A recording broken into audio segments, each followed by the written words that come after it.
കേരളത്തിലെ ജനങ്ങളുടെ ജനാധിപത്യ ബോധം വെല്ലുവിളിക്കപ്പെട്ട സംഭവമാണ് ഇന്ന് നിയമസഭയിൽ ഉണ്ടായത്. പ്രതിപക്ഷത്തു നിന്നും നിയമസഭയിൽ അവതരിപ്പിച്ച അടിയന്തര പ്രമേയത്തിന്റെ നോട്ടീസ് ലഭ്യമായി. റൂൾ 50 അനുസരിച്ചുള്ള പ്രമേയത്തിന്റെ സമയം വന്നപ്പോൾ പ്രമേയം നിയമസഭയ്ക്കകത്ത് ചർച്ച ചെയ്യാൻ ഗവൺമെന്റ് സന്നദ്ധമായി. മലപ്പുറം ജില്ലയുമായി ബന്ധപ്പെട്ട് ഒരു തരത്തിലും യാഥാർത്ഥ്യത്തിനും സത്യത്തിനും നിരക്കാത്ത ചില പ്രശ്നങ്ങൾ ഗവൺമെന്റിനെ ആക്ഷേപിക്കുന്നതിനും ഗവൺമെന്റിന് നേതൃത്വം നൽകുന്ന ഇടതുപക്ഷ ജനാധിപത്യ മുന്നണിയെയും CPM-നെയും അതുവഴി ബഹുമാനപ്പെട്ട കേരളത്തിന്റെ മുഖ്യമന്ത്രിയെയും ആക്ഷേപിക്കുന്നതിന് ലക്ഷ്യം വെച്ചുകൊണ്ടാണ് ഈ പ്രമേയം കൊണ്ടുവന്നത്. എന്നാൽ പ്രമേയത്തിന്റെ ഉള്ളടക്കം വിശദമായ ചർച്ചയ്ക്ക് വിധേയമാക്കി കേരളത്തിലെ ജനങ്ങളുടെ മുമ്പിൽ അവതരിപ്പിക്കാനുള്ള സൗകര്യം ഉപയോഗിക്കുന്നതിന് പകരം പ്രമേയം അവതരിപ്പിക്കാൻ അവസരമുണ്ടാക്കാതെ നിയമസഭാ സമ്മേളനം അലങ്കോലമാക്കുന്ന നിലപാടാണ് കേരളത്തിലെ പ്രതിപക്ഷം സ്വീകരിച്ചത്. കുറ്റകരമായ ഈ നടപടിക്ക് നേതൃത്വം നൽകുന്നത് കേരളത്തിന്റെ പ്രതിപക്ഷ നേതാവ് തന്നെയാണ്. നിയമസഭ എങ്ങനെ നടത്തിക്കൊണ്ടുപോകണം എന്നതിനെ സംബന്ധിച്ച് നിലവിലുള്ള റൂൾസ് ഓഫ് പ്രൊസീജിയറുണ്ട്. എല്ലാ അംഗങ്ങളും പാലിക്കേണ്ടുന്ന ചട്ടങ്ങളുണ്ട്. ഈ ചട്ടങ്ങളുടെ അടിസ്ഥാനത്തിലാണ് ഓരോ നടപടിയും സഭയിൽ നീക്കിക്കൊണ്ടിരിക്കുന്നത്. വസ്തുത ഇതായിരിക്കെ സ്പീക്കർക്കും മുഖ്യമന്ത്രിക്കും എതിരായി ആക്ഷേപങ്ങൾ ഉന്നയിച്ച് അപമാനിക്കുന്നതിന് വേണ്ടിയുള്ള നിലപാടാണ് പ്രതിപക്ഷ നേതാവ് സ്വീകരിച്ചത്. സ്പീക്കർ മറുപടി പറഞ്ഞു, മുഖ്യമന്ത്രി മറുപടി പറഞ്ഞു. മുഖ്യമന്ത്രിയെ അഴിമതിക്കാരനായി ചിത്രീകരിച്ചുകൊണ്ട് ആക്ഷേപിക്കുന്ന നിലപാട് സ്വീകരിച്ചു. കേരളത്തിന്റെ ബഹുമാനപ്പെട്ട പ്രതിപക്ഷ നേതാവ് നിയമസഭയിൽ പലപ്പോഴായി സ്വീകരിക്കുന്ന നിലപാട് എല്ലാവരെയും ആക്ഷേപിക്കുക എന്നുള്ളതാണ്. എല്ലാറ്റിനെ കുറിച്ചും അറിവുള്ള ഒരാൾ അദ്ദേഹം മാത്രമേ ഉള്ളൂ. മന്ത്രിമാരുൾപ്പെടെയുള്ള ആളുകളെ പരിഹസിക്കാം. ഇത്തരം ജനാധിപത്യ കീഴ്വഴക്കങ്ങൾക്കും നടപടിച്ചട്ടങ്ങൾക്കും വിരുദ്ധമായി ഇത്തരമൊരു നിലപാട് തുടർച്ചയായിട്ട് അദ്ദേഹം സ്വീകരിക്കുകയാണ്. ഇത് കേരളത്തിലെ ജനങ്ങൾ മനസ്സിലാക്കും എന്നാണ് ഞങ്ങൾ പ്രതീക്ഷിക്കുന്നത്. പ്രതിപക്ഷ നേതാവിന്റെ ഈ സമീപനം പലപ്പോഴും നിയമസഭയിൽ വിമർശന വിധേയമായിട്ടുണ്ടെങ്കിലും തിരുത്തുന്നതിന് അദ്ദേഹം തയ്യാറാകുന്നില്ല. അദ്ദേഹം നിയമസഭയിൽ പലപ്പോഴും വിലപിക്കാറുണ്ട്. അദ്ദേഹത്തെ ഒറ്റപ്പെടുത്തുന്നു, അദ്ദേഹത്തിനെതിരെ ആക്രമണം നടത്തുന്നു. അദ്ദേഹം നിരന്തരമായി ഇത്തരമൊരു സമീപനം സ്വീകരിച്ചു കഴിഞ്ഞാൽ അതിനെക്കുറിച്ചുള്ള വിമർശനം സ്വാഭാവികമായിട്ട് ഉയർന്നു വരും. അതുമാത്രമാണ് നിയമസഭയിൽ വന്നുകൊണ്ടിരിക്കുന്നത് എന്നുള്ളത് നമുക്ക് കാണാൻ സാധിക്കും. ഇന്ന് മറ്റൊരു സംഭവം കൂടി നിയമസഭയിലുണ്ടായി. സ്പീക്കറുടെ ഡയസിലേക്ക് പ്രതിപക്ഷത്തുള്ള ചില MLA-മാർ അതിക്രമിച്ച് കയറുകയുണ്ടായി. വാച്ച് ആൻഡ് വാർഡ് തടഞ്ഞിട്ടും അവരെ തള്ളി നീക്കി സ്പീക്കർക്കെതിരെ നീങ്ങുന്നതിനുള്ള നിലപാട് സ്വീകരിക്കണ്ടായി. വാച്ച് ആൻഡ് വാർഡ് വളരെ സംയമനത്തോടുകൂടി തടഞ്ഞിട്ടില്ലായിരുന്നു എങ്കിൽ ചിലപ്പോൾ അവർ സ്പീക്കറെ കയ്യേറ്റം ചെയ്യുമായിരുന്നു. അത് നിയമസഭയിൽ സംഭവിച്ചു കഴിഞ്ഞാൽ സഭാതലം ഏത് സ്വഭാവത്തിലുള്ള നിലയാണ് സ്വീകരിക്കുക? അപ്പൊ സ്പീക്കറെ കയ്യേറ്റം ചെയ്യാൻ, ബോധപൂർവം കയ്യേറ്റം ചെയ്യുന്നതിന് വേണ്ടിയുള്ള നീക്കങ്ങളും ഇതിന്റെ ഭാഗമായിട്ടുണ്ടായി. അപ്പൊ ഇത്തരം ഗൗരവമായ ചില പ്രശ്നങ്ങൾ ഇന്ന് കേരള നിയമസഭയിൽ ഉണ്ടായി എന്നുള്ളതാണ് ചില വസ്തുതകൾ. അതുകൊണ്ട് ജനങ്ങൾ ഈ കാര്യങ്ങൾ തിരിച്ചറിഞ്ഞ് കേരളത്തിന്റെ ജനാധിപത്യ ബോധം സംരക്ഷിക്കുന്നതിനുള്ള നിലപാടുകൾ സ്വീകരിക്കണം. ജനങ്ങൾ ഈ തെറ്റ് ശരിയും വേർതിരിച്ചറിഞ്ഞ് ശരിയുടെ പക്ഷത്ത് അണിനിരക്കുക എന്ന നിലപാടാണ് സ്വീകരിക്കേണ്ടത്. ഇന്ന് നിയമസഭയിൽ പ്രതിപക്ഷത്തിന്റെ ഭാഗത്തു നിന്നുണ്ടായ നടപടിയിൽ ഇടതുപക്ഷ ജനാധിപത്യ മുന്നണി ശക്തമായി പ്രതിഷേധിക്കുന്നു. ചർച്ച ചെയ്യാൻ സന്നദ്ധത പ്രകടിപ്പിച്ച ഗവൺമെന്റിന്റെ നിലപാടാണ് ശരി. ആ ശരിയുടെ പക്ഷത്ത് ജനങ്ങൾ നിൽക്കണം എന്നുകൂടി ഈ സന്ദർഭത്തിൽ ഞങ്ങൾ അറിയിക്കുകയാണ്.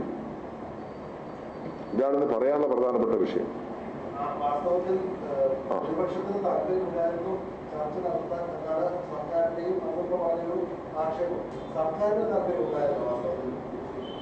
സർക്കാരിന് താല്പര്യമില്ലെങ്കിൽ പ്രമേയം ചർച്ച ചെയ്യുമെന്ന് പറയില്ലല്ലോ.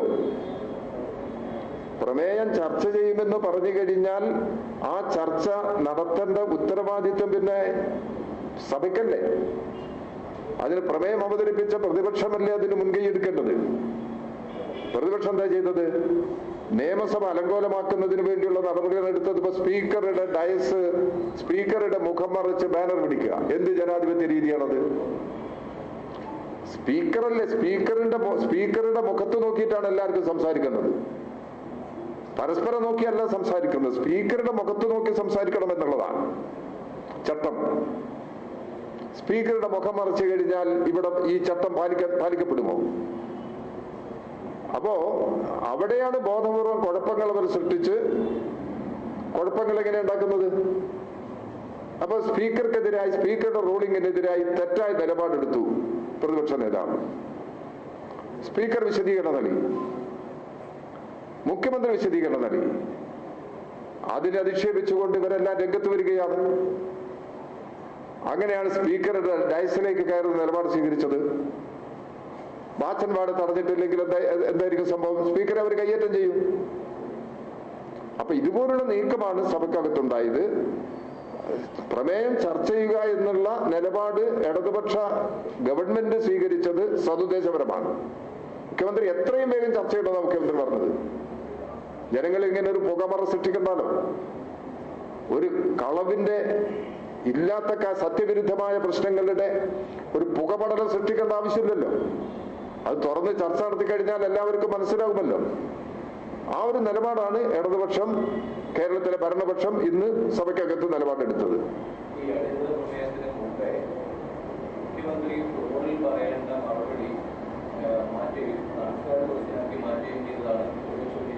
അതല്ല, അത് ആ വിഷയമുണ്ടെങ്കിൽ അവര് ചോദ്യോത്തര വേള പരിഷ്കരിച്ചത് അതിന്റെ പ്രതിഷേധമായി. അവര് പറഞ്ഞത് സത്യമല്ല, സത്യവിരുദ്ധമാണ് പറഞ്ഞത്. അവിടെ ക്വസ്റ്റ്യൻ കൈകാര്യം ചെയ്യുന്ന രീതി സ്പീക്കർ വിശദീകരിച്ചിട്ടുണ്ട്. നിയമപരമായിട്ടാണ് ഇത്തരം കാര്യങ്ങൾ ചെയ്തത് എന്നുള്ളതും സ്പീക്കർ വ്യക്തമാക്കി. അപ്പൊ സ്പീക്കറുടെ വിശദീകരണത്തിൽ നിൽക്കേണ്ട കാര്യമുള്ളൂ. സ്പീക്കറുടെ വിശദീകരണം അവർക്ക് ബോധ്യമല്ലെങ്കിൽ അവർക്ക് മറ്റെന്തെങ്കിലും നടപടി സ്വീകരിക്കാം. ഇന്ന് ക്വസ്റ്റ്യൻ അവർ ബഹിഷ്കരിച്ചുകൊണ്ടുള്ള നിലപാട് അവർ സ്വീകരിച്ചല്ലോ. ആദ്യം മുദ്രാവാക്യം വിളിച്ച് സഭാ നടപടികൾ തടസ്സപ്പെടുത്താൻ നോക്കി. അത് ഫലപ്രദമായില്ല എന്ന് വന്ന സമയത്ത് അവർ ബഹിഷ്കരിച്ച് ഇറങ്ങിപ്പോയി. അതവിടെ നിൽക്കണ്ടേ? പിന്നെയുള്ള സഭാ നടപടികളിൽ സഹകരിച്ചുകൊണ്ടുള്ള സമീപനം എടുക്കണ്ടേ?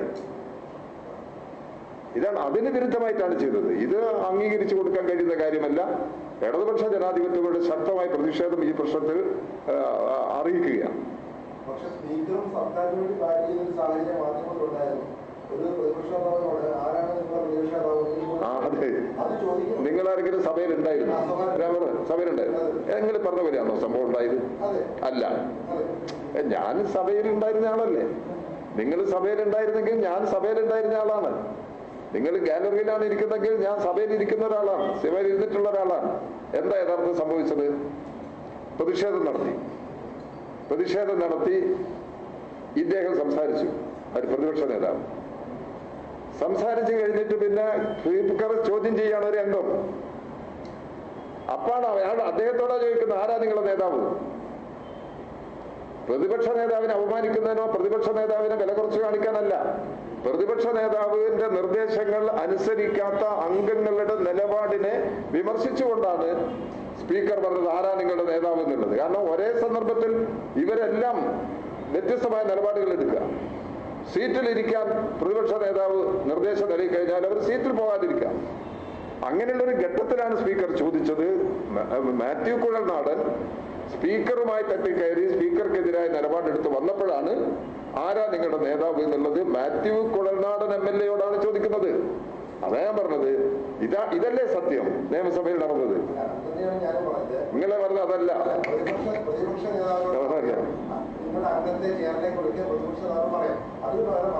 പ്രതിപക്ഷ നേതാവിനോട് പറഞ്ഞു. പ്രതിപക്ഷ നേതാവിനോട് എത്ര തവണ സ്പീക്കർ പറഞ്ഞു, ഇവരെ തിരിച്ചു വിളിക്ക്, ഇവരെ നിങ്ങൾ സീറ്റിൽ പോകാൻ നിർദ്ദേശം കൊടുക്ക് എന്ന് പ്രതിപക്ഷ നേതാവിനോട് എത്ര തവണ പറഞ്ഞു? പ്രശ്നത്തിന് പരിഹാരം ഉണ്ടാക്കിയില്ലല്ലോ. അത് ഇന്ന് മാത്രമല്ല, ഒരിക്കലും പ്രശ്നത്തിന് പരിഹാരം ഉണ്ടാവാറില്ല. പ്രതിപക്ഷ നേതാവ് ഇനി പറഞ്ഞു തന്നെ വിചാരിക്കാം. അനുസരിക്കുന്നവർ വേണ്ടേ? അവിടെ അനുസരിക്കുന്നില്ല പ്രതിപക്ഷത്തുള്ള പല MLA മാരും. അതാണ് സഭയിൽ സംവിധാനം. യഥാർത്ഥ പ്രതിപക്ഷത്തുള്ള MLA മാർ പ്രതിപക്ഷ നേതാവ് ഒരു നിർദ്ദേശം നൽകിയാൽ അംഗീകരിക്കണ്ടേ?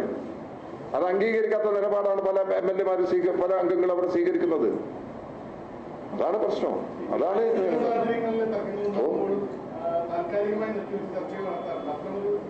അതിന്റെ ഒരു ആവശ്യം വരണ്ടേ? താൽക്കാലികമായി നിർത്തിവെച്ച് അതൊരു ഇഷ്യൂവിന്റെ മേലെ അങ്ങനെ വന്നു കഴിഞ്ഞാൽ സ്വാഭാവികമായിട്ട് അങ്ങനെ ആലോചന നടത്തിയാൽ അത് സഹകരിച്ചോളൊന്നുമില്ല. പക്ഷെ അതായിരുന്നില്ല സഭയിലെ അന്തരീക്ഷം. അതാണ് പ്രശ്നം.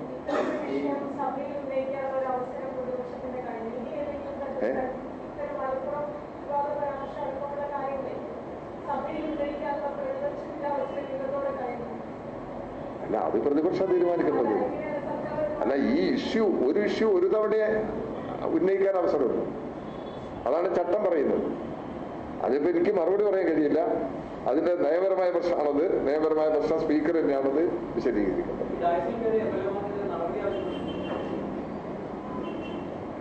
എന്തെങ്കിലും തോന്നുന്നു അത് വേണ്ടേ? അല്ല, ഇപ്പൊ ഞാൻ ആവശ്യപ്പെട്ടിട്ടില്ല. ഇടതുപക്ഷ ജനാധിപത്യ മുന്നണി ആവശ്യപ്പെട്ടിട്ടില്ല. നടപടി എടുക്കണ്ടേ? സ്പീക്കർ തീരുമാനം അറിഞ്ഞതിന് ശേഷം എന്തെങ്കിലും പ്രതികരണം വേണമെങ്കിൽ പറയാ എന്നുള്ളത് പറയാണ്. 2011 കേരള നിയമസഭയിൽ ഒരു പ്രശ്നമുണ്ട്. 2011 അന്ന് സ്പീക്കർ ബഹുമാനപ്പെട്ട കാർത്തികേയനാണ്. അദ്ദേഹം ജീവിച്ചിരിപ്പില്ല. കാർത്തികേയന്റെ ഒരു റൂളിങ്ങിനെതിരായി 2 MLA മാർ ഇടപെട്ടു എന്ന പ്രശ്നമുണ്ടായപ്പോൾ ആ 2 MLA മാർ ജെയിംസ് മാത്യുവും TV രാജേഷുമാണ്. അവരെ ഉമ്മൻചാണ്ടി, അന്നത്തെ മുഖ്യമന്ത്രി, ബഹുമാനപ്പെട്ട മുഖ്യമന്ത്രി ഉമ്മൻചാണ്ടി ഒരു പ്രമേയം അവതരിപ്പിച്ച് ഇവരെ സസ്പെൻഡ് ചെയ്ത കീഴ്വഴക്കം കേരള നിയമസഭയിൽ. സ്പീക്കറുടെ റൂളിംഗ് ലംഘിച്ചു എന്നുള്ളതിന്റെ ഭാഗമായി, റൂളിംഗ് ലംഘിച്ചു എന്നുള്ളതിന്റെ ഭാഗമായി സസ്പെൻഡ് ചെയ്ത ഒരു സംഭവം കേരള നിയമസഭയിലുണ്ട്. അത് ഞാനിപ്പോ നിങ്ങളിവിടെ ചൂണ്ടിക്കാണിച്ചത് കൊണ്ട് സാന്ദർഭികമായി ഞാൻ ചൂണ്ടിക്കാണിച്ചെന്നുള്ളൂ. ഇവിടെ തെറ്റ് ചെയ്ത ആളുകൾക്കെതിരെ എന്ത് നിലപാട് എന്നുള്ളത് ഞാൻ സംസാരിച്ചിട്ടില്ല. അത് സ്പീക്കറാണ് തീരുമാനിക്കേണ്ടത്. സ്പീക്കറുടെ തീരുമാനം അറിഞ്ഞതിന് ശേഷം അത് സംബന്ധിച്ചുള്ള പ്രതികരണം പറയാം. ആണ് മുഖ്യമന്ത്രി പ്രമേയം അവതരിപ്പിച്ച തെറ്റാന്നല്ലേ പറഞ്ഞത്? മുഖ്യമന്ത്രി അങ്ങനെ ഒരു പ്രമേയം അവതരിപ്പിച്ച് സസ്പെൻഡ് ചെയ്ത ഒരു സംഭവം കേരള നിയമസഭയിൽ 2011 ഉണ്ടായി എന്ന് മാത്രമേ ഞാൻ പറഞ്ഞിട്ടുള്ളൂ. ഉമ്മൻചാണ്ടി തെറ്റിയതെന്നോ കാർത്തിക് തെറ്റിയതെന്നോ ഞാൻ പറഞ്ഞിട്ടില്ല. രാജേഷും ജെയിംസ് മാത്യുവും തെറ്റിയതെന്ന് ഞാൻ പറഞ്ഞിട്ടില്ല. നിയമസഭയിൽ അങ്ങനെ ഒരു സംഭവം ഉണ്ടായി എന്ന് മാത്രം നിങ്ങൾ ശ്രദ്ധയപ്പെടുത്തിയെന്ന് മാത്രമേ ഉള്ളൂ. അല്ല, അത് നമുക്ക് പരിശോധിക്കാം.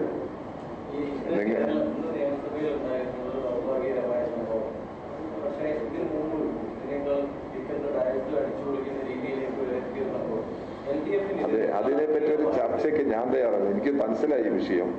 അത് അന്നത്തെ സാഹചര്യത്തിലുണ്ടായ പ്രശ്നമാണ്. ഞാനിപ്പോ ഇത് സംബന്ധിച്ച് എന്തെങ്കിലും ഒരു അഭിപ്രായം കഴിഞ്ഞ കാല സംഭവങ്ങളെ കുറിച്ചോ ഇനി വരാനിരിക്കുന്ന കാര്യങ്ങളെ കുറിച്ചോ ഒരു അഭിപ്രായം പറയാൻ ഞാൻ ശ്രമിക്കുന്നില്ല. ഞാൻ തയ്യാറാണ്. അത് അന്നത്തെ സാഹചര്യത്തിൽ എങ്ങനെ ഉണ്ടായി എന്നുള്ളത് പലരും വിശദീകരിച്ചിട്ടുള്ളതാണ്, പല രീതിയിലും ചർച്ച ചെയ്യപ്പെട്ടിട്ടുള്ളതാണ്. ഞാൻ അതിന്റെ മേലെ ഒരു പരിശോധന നടത്തിയ ഒരു അഭിപ്രായം പറയാൻ ഞാനിപ്പോ തയ്യാറല്ല. ഇന്നത്തെ കാര്യമല്ലേ പറയേണ്ടത്. ധാർമ്മികമായിട്ടൊക്കെ LDF-ന് അവകാശമുണ്ട്. ആ അവകാശം നഷ്ടപ്പെട്ടൊന്നും പോയിട്ടില്ല. ഞാൻ LDF-ന്റെ കൺവീനറാണ്. എനിക്കതിന്റെ ഒരു ധാർമ്മികത ഒന്നും ഒരു തരത്തിലും നഷ്ടപ്പെട്ടിട്ടില്ല. എനിക്ക് പറയാനുള്ള അവകാശമുണ്ട്. ഞാനിന്ന് LDF കൺവീനറായിരുന്നാ പറയുന്നത്. തീരെ TP രാമകൃഷ്ണന്റെ വ്യക്തി എന്നുള്ളതല്ല. ഞാനാണിന്ന് LDF-ന്റെ കൺവീനർ. എനിക്ക് പറയാനുള്ള ധാർമ്മികമായ അവകാശമുണ്ട്. അതുകൊണ്ട് തന്നെ ഞാൻ പറഞ്ഞത്. ഞാൻ നിയമസഭയിൽ ഇതിപ്പോ 13ാമത്തെ വർഷമാണ് ഞാൻ കേരള നിയമസഭയിൽ. 2001, 2006, 2016, 2021. 2021 വീണ്ടും ഞാൻ തെരഞ്ഞെടുക്കപ്പെട്ടു. 2024 ഇപ്പം ഇനി ഒരു കൊല്ലോ 1.5 കൊല്ലോ മറ്റോ ഉണ്ട്. ഈ ടേം ഞാൻ എന്തായാലും പൂർണ്ണമായിട്ട് ഞാൻ മരിച്ചിട്ടില്ലേ ഞാൻ നിയമസഭയിൽ ഉണ്ടാവും എന്തായിരുന്നാലും. അപ്പൊ അതുകൊണ്ട് ഇതിലെല്ലാം ഞാനെടുത്തൊരു നിലപാടുണ്ട് നിയമസഭയിൽ എല്ലാ കാലത്തും. കാർത്തികേയൻ സ്പീക്കറായിരിക്കുന്ന സമയത്ത് ഞാൻ നിയമസഭയിൽ അംഗമാണ്.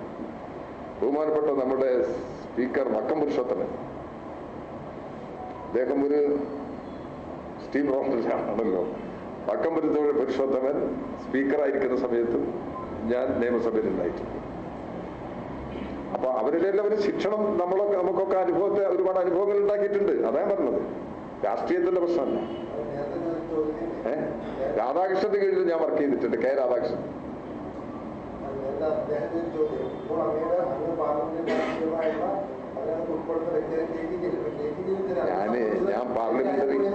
ഞാൻ പാർലമെന്ററി പാർട്ടി സെക്രട്ടറിയാണ്. അതേ പറഞ്ഞു. അതിനെപ്പറ്റി ഞാനൊരു ഓപ്പറേഷൻ നടത്താൻ തയ്യാറാവുന്നില്ലെന്ന് പറഞ്ഞിട്ടുള്ളൂ. അതെല്ലാം നിങ്ങളുടെ മുമ്പിലില്ലേ. ഓരോരുത്തർ പറഞ്ഞ അഭിപ്രായങ്ങളും അന്ന് പാർട്ടികൾ പറഞ്ഞ അഭിപ്രായങ്ങൾ, ഗവൺമെന്റ് പറഞ്ഞ അഭിപ്രായങ്ങളെല്ലാം നിങ്ങളുടെ മുമ്പിലുണ്ട്. അതൊക്കെ അവിടെ നിൽക്കട്ടെ. അത് ഇപ്പൊ ഒരു ഓപ്പറേഷൻ വിധേയമാക്കാൻ ഞാൻ തയ്യാറല്ല. അതത് പ്രദേശത്തെ ആളുകൾക്ക് MLA-മാരാണ് അവതരിപ്പിക്കുക വിഷയവുമായി ബന്ധപ്പെട്ട്. ഇത് കണ്ണൂരിലെ ഒരു MLA-ആണ് മലപ്പുറവുമായി ബന്ധപ്പെട്ട ഒരു വിഷയത്തിൽ അടിയന്തരപ്രമേയം അവതരിപ്പിക്കുന്നത്. ലീഗിൽ ഉൾപ്പെടെയുള്ള MLA-മാർ മുതിർന്ന ആളുകൾ തന്നെ നിലവിൽ നിയമസഭയിലുണ്ട്. അങ്ങനെയും അവതരിപ്പിക്കാം. ഇപ്പൊ ഒരു ജില്ല മാറി ഒരു MLA പ്രശ്നങ്ങൾ അവതരിപ്പിക്കുന്നതിൽ തെറ്റെന്നൊന്നും പറയാൻ പറ്റില്ല.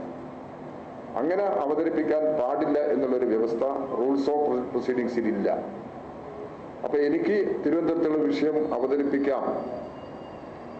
അതിലെന്തെങ്കിലും അഭിപ്രായ പ്രശ്നങ്ങളുടെ ബന്ധപ്പെട്ട സ്ഥലത്തെ MLA-മാരെ സംബന്ധിച്ചുള്ള അഭിപ്രായം പറയും. അതുകൊണ്ട് അവതരിപ്പിക്കുന്നതിൽ തെറ്റില്ല. അവതരിപ്പിക്കുന്ന താങ്കൾ പറഞ്ഞിട്ടുള്ള കാര്യങ്ങളൊക്കെ പരിശോധിക്കേണ്ടത് ഈ അവതരിപ്പിച്ച ആളുകളാണ്. ആരാണിത് അവതരിപ്പിക്കേണ്ടത്? മലപ്പുറത്ത് എത്രയോ കഴിവുള്ള മലപ്പുറം ജില്ലയുടെ പ്രശ്നമാണ് എന്നുള്ളത് കൊണ്ട് അവിടെ പറയാൻ പറ്റുന്ന ആളുകളൊക്കെ എത്രയുണ്ട് സഭയിൽ. അവരൊന്നും അവതരിപ്പിച്ചില്ല. സണ്ണി ജോസഫിനെ കൊണ്ട് അവതരിപ്പിക്കുകയാണ് ചെയ്തിട്ടുള്ളത്. അത് തെറ്റെന്ന് ഞാൻ പറയുന്നില്ലല്ലോ.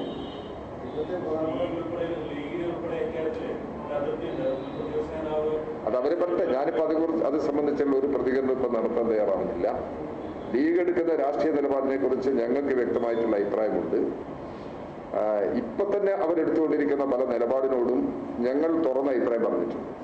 വർഗീയമായ നിലപാടുകളെ പ്രോത്സാഹിപ്പിക്കുന്ന സമീപനം ലീഗ് സ്വീകരിക്കാൻ പാടില്ല എന്നാണ് ഞങ്ങളുടെ ഒരു അഭിപ്രായം. എല്ലാ കാലത്തും ഞങ്ങൾ തുറന്നു പറഞ്ഞിട്ടുണ്ട്. ലീഗിനെ മതനിരപേക്ഷ നിലപാടിനോടൊപ്പം അണിനിരത്തുന്നതിന് വേണ്ടിയുള്ള എല്ലാ ശ്രമങ്ങളും ഞങ്ങൾ നടത്തിയിട്ടുണ്ട്. പക്ഷേ ലീഗ് ഇപ്പോ SDPI, ജമാഅത്ത് ഇവരെല്ലാമായി സഖ്യമുണ്ടാക്കി, ഇവരെല്ലാമായി ധാരണയുണ്ടാക്കി, കൂട്ടുകെട്ടുണ്ടാക്കി UDF-നോടൊപ്പം അണിനിരത്തുകയാണ്. അതാണ് കേരള രാഷ്ട്രീയത്തിൽ അനുഭവപ്പെടുന്നത്. അത്തരമൊരു നിലപാട് കേരള രാഷ്ട്രീയത്തിൽ വലിയ തോതിലുള്ള ദൂരവ്യാപകമായ പ്രത്യാഘാതങ്ങൾക്ക് കാരണമാകും. ആ നിലപാടിൽ നിന്ന് അവർ പിന്തിരിയണം എന്നുള്ളതാണ് ഞങ്ങളുടെ അഭ്യർത്ഥന. ലീഗ് പറയുന്നത് ലീഗിനെയും SDPയെയും ഒന്നിച്ച് താരതമ്യം ചെയ്യാൻ പറ്റില്ല. ലീഗിൽ ചില നിയമനിലപാടുകളുണ്ട്, പക്ഷേ ലീഗും SDPയെയും ഒന്നല്ലാന്നാണ് ലീഗ് പറയുന്നത്. ഒന്നല്ലാന്ന് ഞാൻ പറഞ്ഞില്ല ഒന്നാണെന്ന്. ലീഗും SDPയും ഒന്നല്ല എന്നുള്ളത് കൊണ്ടാണല്ലോ SDPയുമായിട്ട് സഹകരിക്കാൻ ലീഗ് തയ്യാറാകരുത് നമ്മൾ പറയുന്നത്. തയ്യാറാകുന്നുണ്ടല്ലോ. ഇല്ല, അതെനിക്കറിയില്ല. കേരളത്തിൽ അങ്ങനെ അനുഭവമില്ലെന്ന്. കഴിഞ്ഞ സഭാ തെരഞ്ഞെടുപ്പുകളിൽ അനുഭവമില്ലെന്ന്.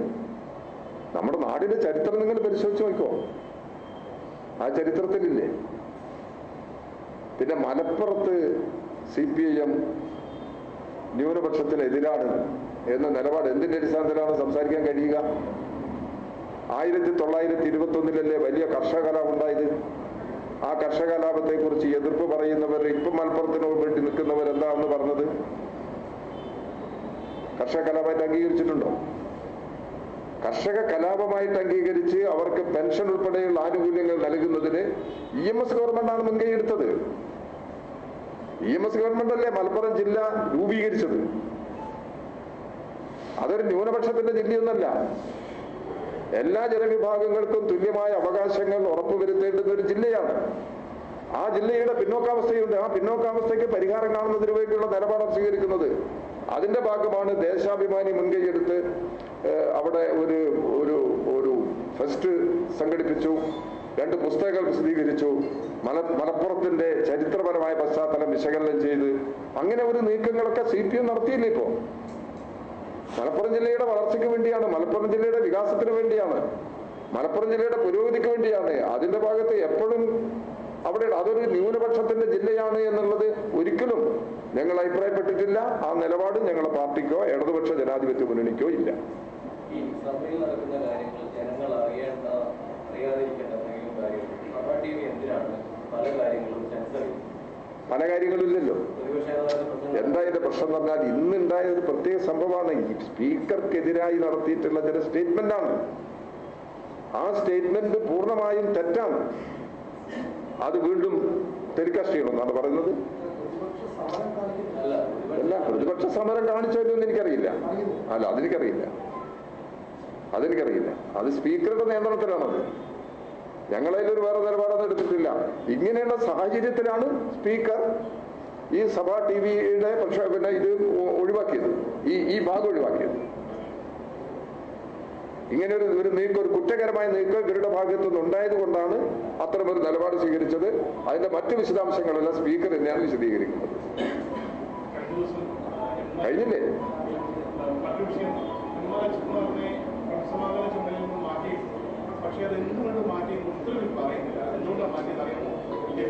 അതിന്റെ പരിശോധന പൂർത്തിയായിട്ടുണ്ടാവില്ല.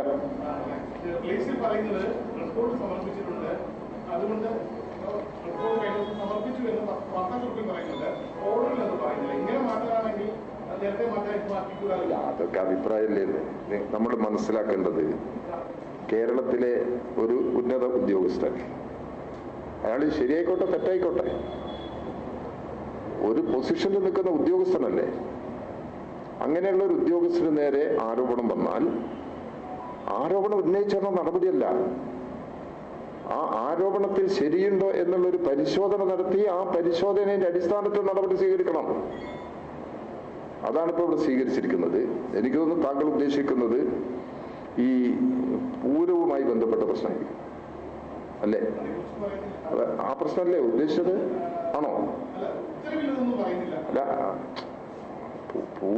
പൂരം അലങ്കോലമാക്കി എന്ന് ആരോപിക്കപ്പെട്ട ഒരാളാണല്ലോ DGP.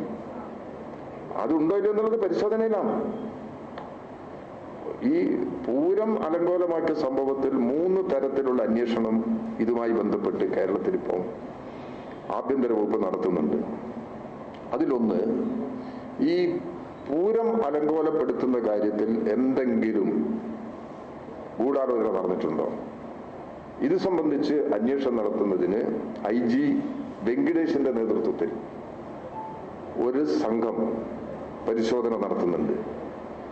രണ്ടാമത്തെ അന്വേഷണം, ഉദ്യോഗസ്ഥ തലത്തിൽ ഇത് കൈകാര്യം ചെയ്യുന്നതിൽ എന്തെങ്കിലും വീഴ്ച വരുത്തിയിട്ടുണ്ടോ, ആ വീഴ്ച പരിശോധിക്കുന്നതിന് DGP മനോജ് അബ്രഹാമിന്റെ നേതൃത്വത്തിൽ ഒരു സംഘം പരിശോധന നടത്തുന്നുണ്ട്. ADGPയെ സംബന്ധിച്ച് ഉയർന്നു വന്ന ആരോപണങ്ങൾ പരിശോധിക്കാൻ DGPയെ ചുമതലപ്പെടുത്തുകയും ചെയ്തിട്ടുണ്ട്. ഈ 3 പരിശോധനാ റിപ്പോർട്ടുകളും വന്നിട്ടില്ല. പിന്നെ മറ്റൊരു വസ്തുത കൂടി നമ്മൾ മനസ്സിലാക്കുന്നതും പറയുന്നതും നല്ലതാണ്. ഈ പൂരം കലക്കി എന്നൊക്കെ പറഞ്ഞിട്ട് യഥാർത്ഥത്തിൽ അങ്ങനെ പൂരം കലക്കിയിട്ടുണ്ടോ? കലക്കാൻ കഴിഞ്ഞിട്ടുണ്ടോ? പൂരത്തിന്റെ വെടിക്കെട്ടാണ് തടസ്സപ്പെട്ടത്. പറയട്ടെ, പൂരത്തിന്റെ ഏറ്റവും പ്രധാനപ്പെട്ട ഒരു ഇനമാണ് വെടിക്കെട്ട്. ആ വെടിക്കെട്ടാണ് അലങ്കോലപ്പെട്ടത്. വെടിക്കെട്ട് നടക്കാതിരുന്നിട്ടില്ല. അപ്പൊ ആ വെടിക്കെട്ട് അലങ്കോലമായ സംഭവമാണ് ഈ പ്രശ്നത്തിൽ ഉണ്ടായത്. അതിന്റെ ഗൗരവത്തെ അത് അലങ്കോലപ്പെടാൻ പാടില്ല. ആ പ്രശ്നം ഗൗരവത്തിലെടുത്ത് പരിശോധന നടത്തുന്നുണ്ട്. ആ പരിശോധന പൂർണ്ണമായിട്ടില്ല. ഇപ്പോൾ വന്ന റിപ്പോർട്ട് കൂടി പരിഗണിച്ചുകൊണ്ട് ഗവൺമെന്റ് ഒരു നടപടിയിലേക്ക് എത്തി. എല്ലാ കാര്യങ്ങളും ഇപ്പോൾ പരിശോധന പൂർണ്ണമായി കഴിഞ്ഞിട്ടില്ല. പരിശോധന നടന്നുകൊണ്ടിരിക്കുന്നുണ്ട്. ആ പരിശോധന പൂർണ്ണമായി കഴിഞ്ഞാൽ ഇതിന്റെ അവസാന നിലപാട് ഗവൺമെന്റ്. ഞാൻ നിങ്ങള് മീഡിയസിന് മുമ്പിൽ ഞാൻ പലപ്പോഴും നിങ്ങളൊന്ന് ക്ഷമിക്ക്, കാത്തിരിക്ക്, നടപടി വരും, ഉണ്ടാകും. ഇപ്പൊ കേരളത്തിലെ ഗവൺമെന്റ് കേരളത്തിലെ ജനങ്ങൾക്ക് നൽകിയ ഉറപ്പ് പാലിച്ചില്ലേ? കേരളത്തിലെ ഗവൺമെന്റ് കേരളത്തിലെ ജനങ്ങൾക്ക് നൽകിയ ഉറപ്പ് പാലിച്ചില്ലേ? ഈ പ്രശ്നത്തിൽ അന്വേഷണ റിപ്പോർട്ട് വരട്ടെ, അന്വേഷണ റിപ്പോർട്ട് പരിശോധിച്ചുകൊണ്ട് നടപടി സ്വീകരിക്കുമെന്ന് പറഞ്ഞു. അതാണ് ചെയ്തത്. അതൊന്നും ഞാനല്ല പറയേണ്ടത്. അതൊക്കെ മുഖ്യമന്ത്രിയോ അല്ലെങ്കിൽ ബന്ധപ്പെട്ട ഉദ്യോഗസ്ഥന്മാരാണ് പറയേണ്ടത്. ഇത് പ്രാഥമിക റിപ്പോർട്ടാണ്. ഞാൻ പൂരവുമായി ബന്ധപ്പെട്ട പ്രശ്നങ്ങൾ വിശദമായി പരിശോധിക്കുന്നതിന് ഇതിന് ലഭിച്ച റിപ്പോർട്ടിന്റെ അടിസ്ഥാനത്തിൽ ഗവൺമെന്റിന്റെ തീരുമാനം ഞാൻ പറഞ്ഞത്. അല്ല, ഞാൻ പറഞ്ഞല്ലോ.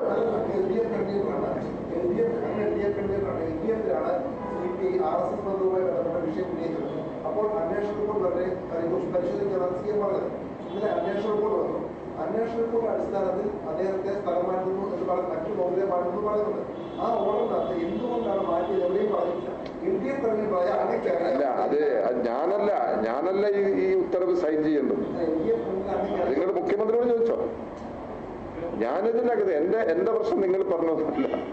ഇത് നാട്ടിലെ ജനങ്ങളുടെ ജീവിത പ്രശ്നമാണ് പ്രശ്നം. ഇതിനകത്ത് പൂരത്തിന്റെ പ്രശ്നം അവസാനിച്ചു കഴിഞ്ഞിട്ടില്ല. നിങ്ങൾ മനസ്സിലാക്കണ്ടേ? എന്തിനെങ്കിലും ഇങ്ങനെ വ്യാഖ്യാനിക്കുന്നത്? പൂരത്തിന്റെ പ്രശ്നം അവസാനിച്ചു കഴിഞ്ഞിട്ടില്ല. പൂരവുമായി ബന്ധപ്പെട്ട പ്രശ്നങ്ങളിൽ 3 തലത്തിലുള്ള അന്വേഷണം നടത്താൻ ഗവൺമെന്റിന് ലഭിച്ച റിപ്പോർട്ടിന്റെ അടിസ്ഥാനത്തിൽ തീരുമാനിച്ച കാര്യം ഇവിടെ പറഞ്ഞില്ലേ ഞാൻ? ആ റിപ്പോർട്ടൊക്കെ വരട്ടെ. എന്നെങ്കിലാണ് ഇതിന്റെ അവസാനം താങ്കൾ പറഞ്ഞ വികാരമൊക്കെ ശരിയാണ്. ഇതിന്റെ റിപ്പോർട്ട് പരിശോധിക്കണം, പരിശോധിച്ച് നടപടികൾ കൃത്യമായിട്ട് സ്വീകരിക്കണം. ഈ 3 റിപ്പോർട്ട് വരട്ടെ, 3 അന്വേഷണം പൂർത്തിയാവട്ടെ. പൂർത്തിയായതിനു ശേഷം അതിന്റെ അടിസ്ഥാനത്തിലാണോ ഈ തീരുമാനം? അതല്ല ഞാൻ പറയും. നിങ്ങളെന്തിനെ ഞാൻ പറയും വെറുതെ വ്യാഖ്യാനിക്കല്ല. എന്തിനാ നമ്മൾ വെറുതെ സമയം നോക്കുന്നത്? വെറുതെ വ്യാഖ്യാനിക്കല്ല. ഇപ്പൊ ഒരു റിപ്പോർട്ട് ഗവൺമെന്റ് കിട്ടി.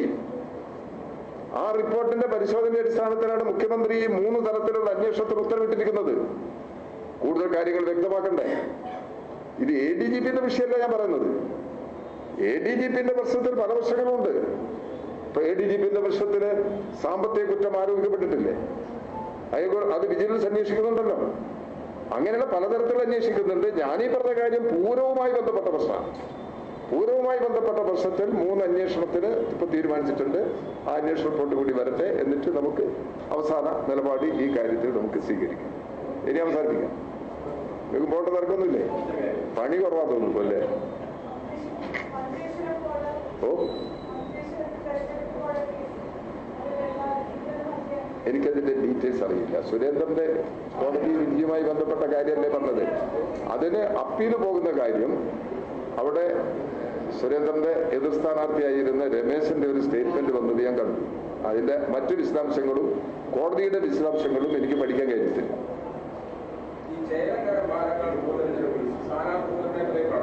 വേണോ? അതിനൊക്കെ എത്ര സമയമുണ്ട്? ഇലക്ഷൻ ഡിക്ലെയർ ചെയ്യട്ടെ. ഇലക്ഷൻ ഡിക്ലെയർ ചെയ്തതിന് ശേഷം നിങ്ങൾ ചോദിക്കും ആരാ സ്ഥാനാർത്ഥി. അപ്പൊ ചോദിക്കുമ്പോൾ തന്നെ ഉത്തരം പറഞ്ഞോളൂന്നില്ല. പിന്നെ ആലോചിച്ചിട്ട് പറയുകയും ചെയ്യാമല്ലോ. ഇലക്ഷന്റെ മറ്റൊരു നടപടിയിലേക്കും കടന്നിട്ടില്ല. അതിന്റെ പ്രാഥമിക സംഘടനാ പ്രവർത്തനങ്ങൾ ആലോചിച്ചതിന്റെ കാര്യങ്ങളെല്ലാം നീങ്ങിക്കൊണ്ടിരിക്കുന്നുണ്ട്. പാലക്കാട്, ചേലക്കര 2 അസംബ്ലി മണ്ഡലങ്ങളിലേക്കുള്ള തെരഞ്ഞെടുപ്പ്, വയനാട് പാർലമെന്റ് മണ്ഡലങ്ങളിലേക്ക് തെരഞ്ഞെടുപ്പ്. ഈ തെരഞ്ഞെടുപ്പ് ഇടതുപക്ഷ ജനാധിപത്യ മുന്നണി ഒറ്റക്കെട്ടായി നിന്ന് ഈ തെരഞ്ഞെടുപ്പിനെ നേരിടും. അതാണ് ഇപ്പോൾ ഉള്ള നില. അപ്പൊ അതിന്റെ ഒരു പ്രാഥമിക ആലോചന കഴിഞ്ഞ ഇടതുപക്ഷ ജനാധിപത്യ മുന്നണിയിൽ തന്നെ നടന്നിട്ടുണ്ട്. അതിന്റെ അടിസ്ഥാനത്തിൽ ഇലക്ഷന് ഒരുങ്ങുന്നതിന് വേണ്ടിയുള്ള നിലപാടുകൾ സ്വീകരിച്ചു വരികയാണ്. അൻവറിന്റെ ആരോപണത്തിനൊക്കെ പിറകിൽ എനിക്ക് പോകാൻ പറ്റില്ല. ഇടതുപക്ഷ ജനാധിപത്യ മുന്നണിക്കോ CPM-നോ അദ്ദേഹത്തിന്റെ ആരോപണത്തിന്റെ പിറകിലൊന്നും പോകാൻ കഴിയില്ല. എന്ത് നിലപാടെടുക്കുന്നു എന്നുള്ളത് നോക്കിയിട്ട് നിങ്ങൾ ചോദിക്കും. എന്നിട്ട് അഭിപ്രായം ഞങ്ങൾ എന്താ തെറ്റിയെന്നുണ്ടോ നിങ്ങൾ ചൂണ്ടിക്കാണിച്ചോ.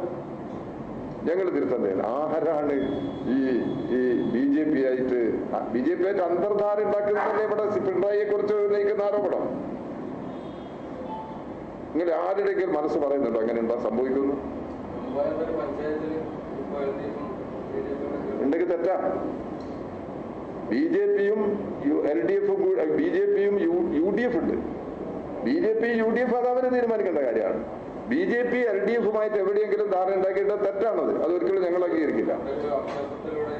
അതാണോ നിങ്ങൾ പറഞ്ഞത്?